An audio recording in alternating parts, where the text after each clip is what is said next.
Hello. Hey tuna hanin Guwahati akan omeka heta hian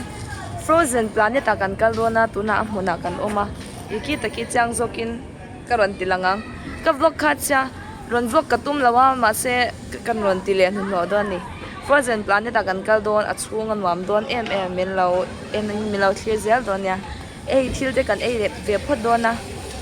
kan kalma in mo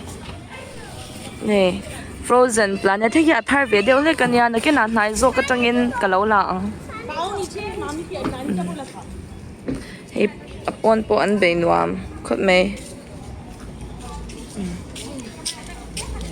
frozen planet han thil te kan ei phot do ni achung po an tinwam khopa he zo te thil so ta so kan pa in phone amang ani so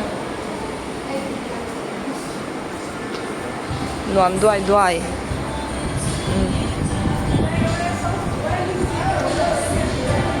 nuam don Guwahati chu lumzia in shanga eti hian thei thlengin an zuara self serve ania tam don ve ei chawang frozen planet akan kaldon kan lut don thil kan ei zo chia ti hian kan lut don meka kan pa hian ticket a pe a helaya lu man hi mi pakhat tan cheng zasari ani a chuan kan pahnih chuan sangkhat zali tina ni chu glove le jacket ti bel hi aman a om le an tiama se glove hi kan hmang lova jacket hi chu ti hianin a thon to pin jacket le boot bi ka hi a keng tel veka kan ticket a khan ti hian kan pa in an ti fel vel meka chuan kan jacket hi kan keng phei le a kan in thak na tur muna boot avala le dona tuna hianin boot an la anga chuan keima ni pheikhok bun lai da na tur bik alo omanga chuta chuanin kan da le anga chuta kan da zo a chuan hei ti hian kan pa in thak meka naupang ho bik tan hian an decorate ani deuh bera amun hi anuam ema adai daka tuna kan omna kan in thak na lai po hi adai daka anuam ema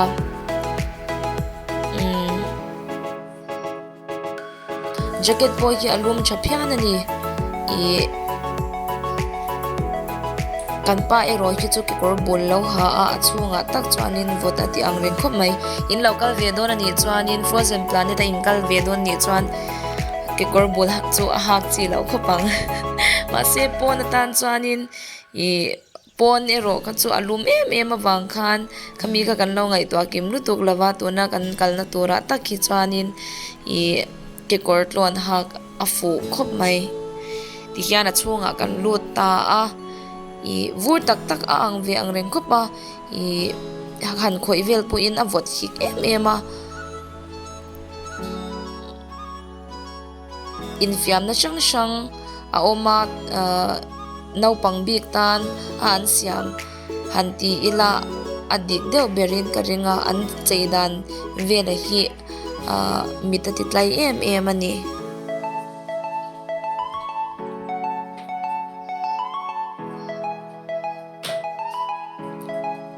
achunga kalon dona achunga tang hianin tolpashit kan ti ang mai kha a thei dona avot khop mai kan lut chia kan tho po khuwang wang hal mai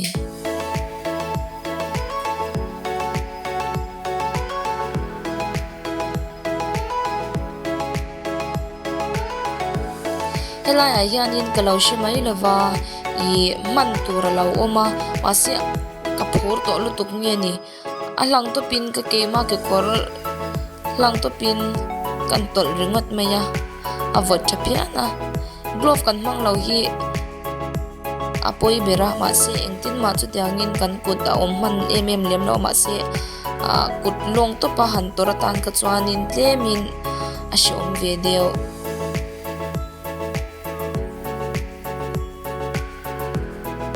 thalak na rem chang atam ang ringa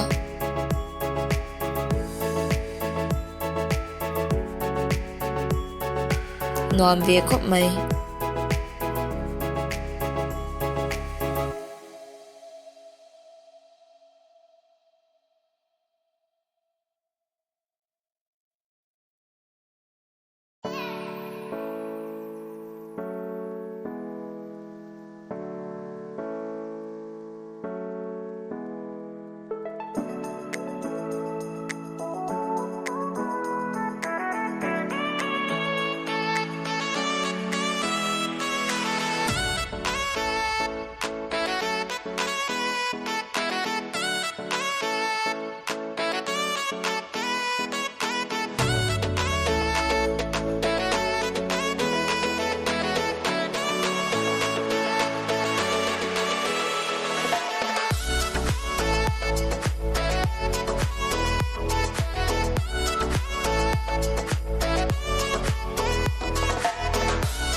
tuna lo lang ta ka hi anwam ang reng phian ama se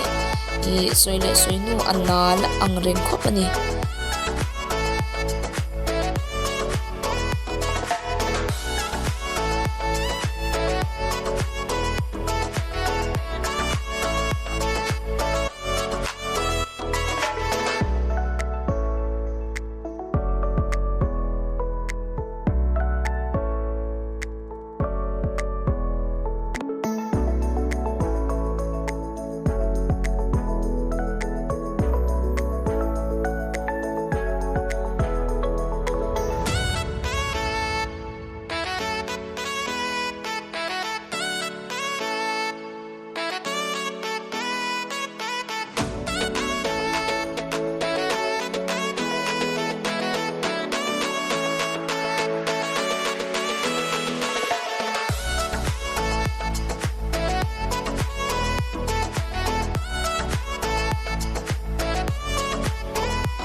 Christmas decoration ang tur ang beri ng tini hihilay mong beri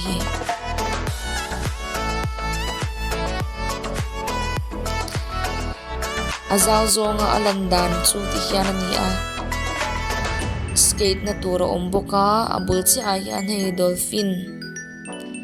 ni in ka siya hei hilaw lang boka ta hianin skate na tura hianin kan tingam ve don lo emoni kan tia ma se kan pa hianin try ve reng adua an try ve chin dona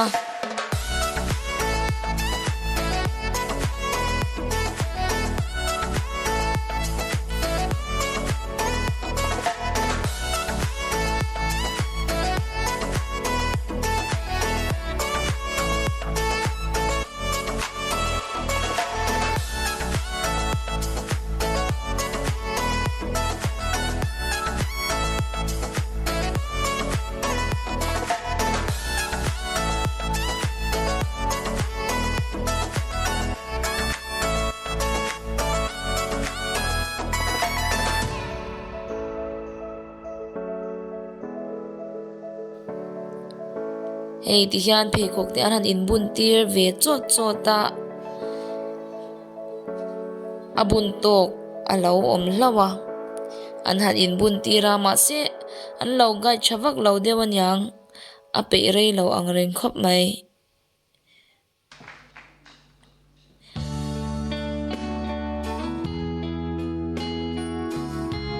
an la play in a zir lo deuh awangin ti hianin voice kan record le nu no a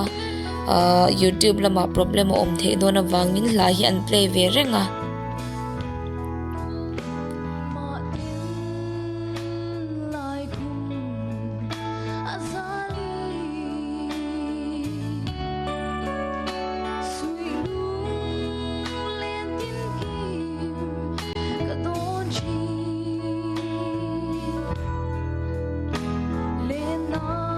ti hian kan pa in an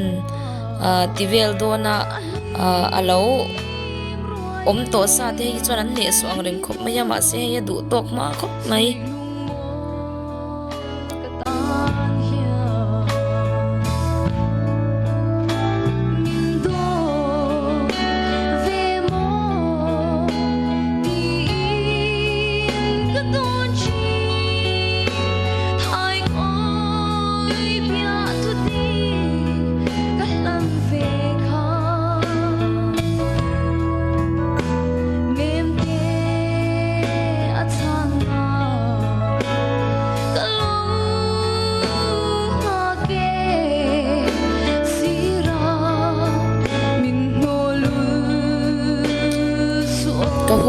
ringa ke chu ma se ti ve chin chim shim ka du bang khanin kan ti ve le don ani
in von charanga ya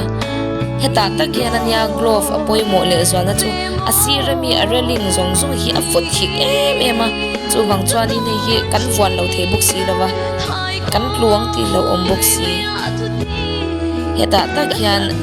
nakina inkal le don ni chwanin in local ve don ni chwan frozen planet a hian glove bun nge ngai ti ka shil lok mai che o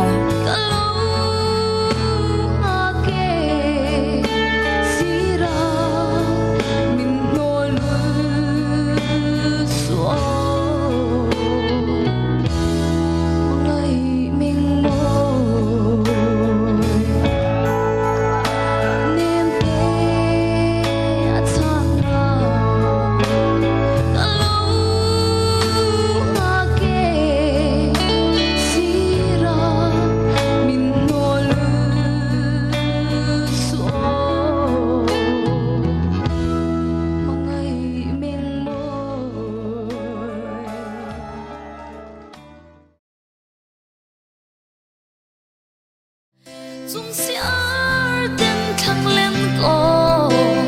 an herliama ma se ito na sui lung len chuane kluang chani kyan zai arel silong mo chu ni zan tiang ton mang โอ้ค่ะกันกันนะfrozen planet kan kan na tu ni se an ni thak in ka ringa li mom bok sia nuam ka tia he tu na po kala ha vek ke po anwam em ma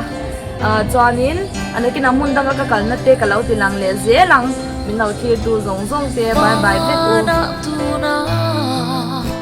isak me le nuiri